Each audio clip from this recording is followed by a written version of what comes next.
எனக்கு அருமையானவர்களே, ஆண்டவராய் இயேசு கிறிஸ்துவின் இனிய நாமத்தில் ஒவ்வொருவருக்கும் என்னுடைய அன்பின் வாழ்த்துக்களை நான் தெரிவிப்பதில் மகிழ்ச்சி அடைகிறேன். தேவன் கடந்த நாட்களில் என்னுடைய இருதயத்தில் ஒரு வார்த்தையை வைத்தார். உன் துக்க நாட்கள் முடிந்து போகும் என்று சொன்னார். அது எனக்கும் ஆச்சரியமாய் இருந்தது. இந்த இடத்திலும் உங்களை பார்த்தும் அந்த வார்த்தையை சொல்லுகிறதை, ஒரு தீர்க்க தரிசனமாய் சொல்கிறதை நீங்கள் ஏற்றுக்கொள்ளுகிறீர்களா? உங்கள் துக்க நாட்கள் முடிந்து போகிற ஒரு காலம். எப்பொழுதும் நீங்கள் துக்கத்தோடு வாழ்கிறதில்லை. எப்பொழுதும் நீங்கள் நிந்தையோடு வாழ்கிறதில்லை. எப்பொழுதும் நீங்கள் நெருக்கத்திலே வாழ்கிறதில்லை. உங்கள் நெருக்கத்துக்கும் உங்கள் துக்கத்துக்கும் உங்கள் வேதனைக்கும் ஒரு முடிவு உண்டு. ஹல்லேலூயா. உங்கள் துக்க நாட்கள் முடிந்து போகும். ஏசாயாவின் புஸ்தகம் 60வது அதிகாரம் 20வது வசனம் சொல்லுகிறது, உன் சூரியன் இனி அஸ்தமிப்பதும் இல்லை, உன் சந்திரன் மறைந்து போவதும் இல்லை. கர்த்தரே உனக்கு நித்திய வெளிச்சமாய் இருப்பார். உன் துக்க நாட்கள் முடிந்து போய்விடும். ஆம், எனக்கு அருமையானவர்களே, நம்முடைய வாழ்க்கையில நாங்கள் கடந்து வந்த பாதைகளை ஒரு தரம் திரும்பி பாருங்கள். ஒரு காலத்துல நாம் கடந்து வந்த பாதைகள் இப்பொழுது இருப்பதில்லை இல்லையவா?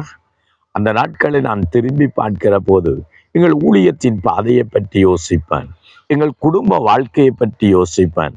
சின்னம் சிறு பிராயத்தில் நாங்கள் கடந்து வந்த பாதைகளை பற்றி யோசிப்பேன். அந்த நாட்களில் எவ்வளவு கஷ்டம், எவ்வளவு பசி, எத்தனை நெருக்கங்கள், எத்தனை உபத்திரவங்கள். ஆனால் இன்றைக்கு நாம் திரும்பி பார்க்கிறோம், அதெல்லாம் இல்லை இல்லையா? அந்த நாட்களை போலவே இன்றைக்கு நான் பசியாய் இருக்கிறேன். அந்த நாட்களை போலவே நான் இப்பொழுது பட்டினியாய் இருக்கிறேன்.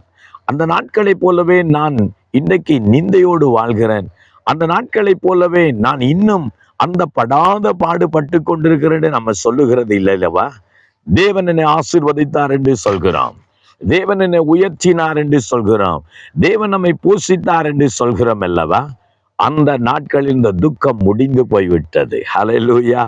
இன்றைக்கும் உங்களை பார்த்து நான் சொல்கிறேன், இப்பொழுது நீங்கள் போய்கொண்டிருக்கிற பாதைகள், இப்பொழுது நீங்கள் கடந்து செல்கிறதான அந்த உபத்திரவங்கள், நெருக்கங்கள், துன்பங்கள், தொல்லைகள், ஒரு முடிவு வருகிற காலம் சீக்கிரமாய் வருகிறது. ஹல்லேலூயா.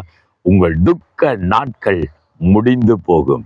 நீங்கள் துக்கத்தின் பாதையில போய்கொண்டிருக்கலாம், நெருக்கத்தின் பாதையில போய்கொண்டிருக்கலாம். ஐயோ, என் பொருளாதார நெருக்கம், எவ்வளவு நான் கஷ்டப்படுகிறேன்னு நினைக்கலாம். ஐயோ, இந்த கடனிலே எவ்வளவு நெருக்கப்படுகிறேன்னு சொல்லலாம். இந்த கொடிய வியாதி வேதனையில நான் நெருக்கப்படுன்னு சொல்லலாம். அயலவகத்தினால் இருக்கிறதான நெருக்கங்கள், உபத்திரவங்கள், பாடுகளினாலே ஐயோ நான் கஷ்டப்படுகிறேன்னு சொல்லலாம்.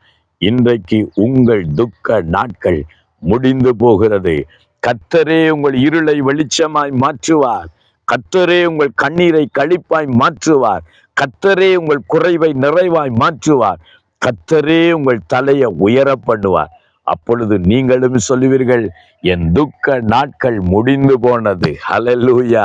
இன்றைக்கு உங்கள் துக்கத்தை சந்தோஷப்படுத்துகிற ஆண்டவர். கண்களை மூடுவோமா?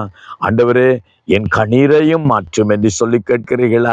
ஆண்டவர் உங்களுக்கு உதவி செய்வார். எங்களை நேசிக்கிற எங்கள் தகப்பனே, உம்முடைய பிள்ளைகள் யார் யார் ஆண்டவரே நெருக்கத்தில, உபத்திரவத்தில, பாடுகளில, கஷ்டங்கள் வழியாய் கடந்து போகிறார்களோ, அந்த துக்க நாட்கள் முடியட்டும், இருள் விலகட்டும், வெளிச்சம் உண்டாகட்டும், குறைவு நிறைவாகட்டும். ஆண்டவரே, அவர்களை ஆசீர்வதிப்பீரா. அன்பு கரத்துக்களும் பிள்ளைகளை ஒப்பு கொடுத்து ஆண்டவர் தாமே இந்த நாளை ஆசீர்வதிக்க வேண்டும் என்று ஜெபிக்கிறேன் நல்ல பிதாவே. ஆமேன், ஆமேன், ஆமேன். அருமையானவர்களே, உங்கள் துக்கம் சந்தோஷமாய் மாறும். God bless you.